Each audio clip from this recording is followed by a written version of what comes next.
Ladies and gentlemen, the Newton Nomadic Theater presents Story Slap.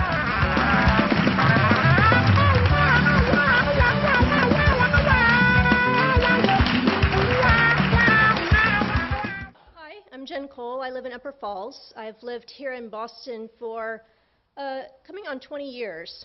And a couple of years after I moved up here, which was also a couple of years after college, my younger brother wangled himself some sort of several-month-long internship working for a publishing house in London. So my husband and I thought, well, he's over there. It's a really good excuse for a trip.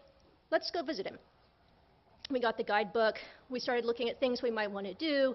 I went on the internet, still in its younger stages, looked at hotel listings, tried to figure out what was central, where would be easy to get to various places. We'd never been. We didn't really know anything about London. So we just picked a place that looked affordable and, I don't know, centrally located. Went ahead and made the reservation and went on our trip. We took all of our paperwork with us, so everything was pretty easy on the way out. We flew into Heathrow and decided to take the underground into London. It's a long trip on the underground from Heathrow, so it was about an hour. We had to change trains in a couple of places. And when we got there, we got out our street map from our guidebook, hiked with our suitcases, found our little hotel, and found out that we couldn't check in for several hours. We had been on a plane for 6 hours and then on the train, and we were exhausted. But they did let us leave our suitcases so that we could go and then come back without having to carry all that weight. At this point, I was pretty stressed out. This is not something I had done a lot. It's still not something I've done a lot of, traveling in another city. After living in Boston for a few years, I still wasn't really equipped for navigating the underground and navigating a city the size of London. So I was tired and I was upset. And this is the part of the story that my husband insists that I have to tell because he's going to be watching the video and he wants to make sure everybody knows that as we're leaving the hotel, a pigeon pooped on my head. So I was already not in the best mood at this point. I was on the verge of losing it then. I said, I have to eat something. We've been on the road all this time. We're really far from home. I have to eat something. The only thing I could recognize where we were, because we're in a totally strange place, was a McDonald's. And so we went into a McDonald's and had some sort of hash brown thing, and it was not an auspicious start to the trip. And when we got back to the hotel, it got a little bit worse. They let us check in, and we went up to our room, and I don't know what had happened in that room before we got there. I was not able to identify the smell. I don't know if it was cleaning products or if it was something that cleaning products had not been able to address. It was a horrifying smell, and I thought at this point, I can't do this. I need to be back in Boston. We need to be somewhere else. I can't be here for a week, which was the length of time that we had scheduled the trip.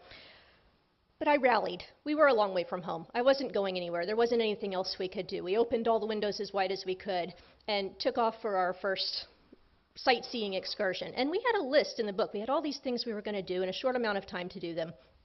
So we were very focused. We were very laser focused. We have to get to this place. How do we do that? What do we do with our passes? Where do we put them in? And how do we get there? And do we take a bus or do we walk? And boy, did we walk. We walked a lot. Our feet were hurting all the time. We took a day trip to Leeds. We took a day trip to Canterbury. We went and took the tour at the Tower of London. We did all of the touristy things day after day after day. And every night we would come back to this room and lay down and try to sleep and ignore the smell that was happening in there. And so by the end of the week, I was feeling pretty far from home. The night before we were to leave, we packed all our suitcases. We laid down.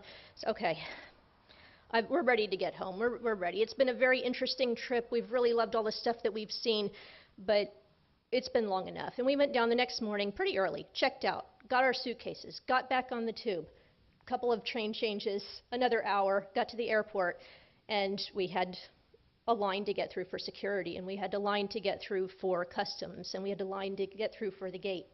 And somehow, well, we got to the end of all of these lines, and people had looked at various pieces of identification and tickets, and there had been paperwork. But it wasn't until we got to the end of the very last line so that we could get to the gate, so that we could sit down, and then the next thing that would happen would be the airplane. The man at the front of the line, which stretched very, very, very far back. We had been sitting on our suitcases for long stretches of it. It was so he said, your flight's not till tomorrow. At which point I did lose it. I really did. I burst into tears. I was, I was at the end of my rope. We had been up early with our suitcases that morning. We'd been traveling already for a couple of hours, and there wasn't really anything for it. I mean, we could sit at Heathrow all day and spend the night, which did not seem appealing, or we could trek back on the tube, go back into London, go back to our hotel. They never asked us why we were checking out a day early.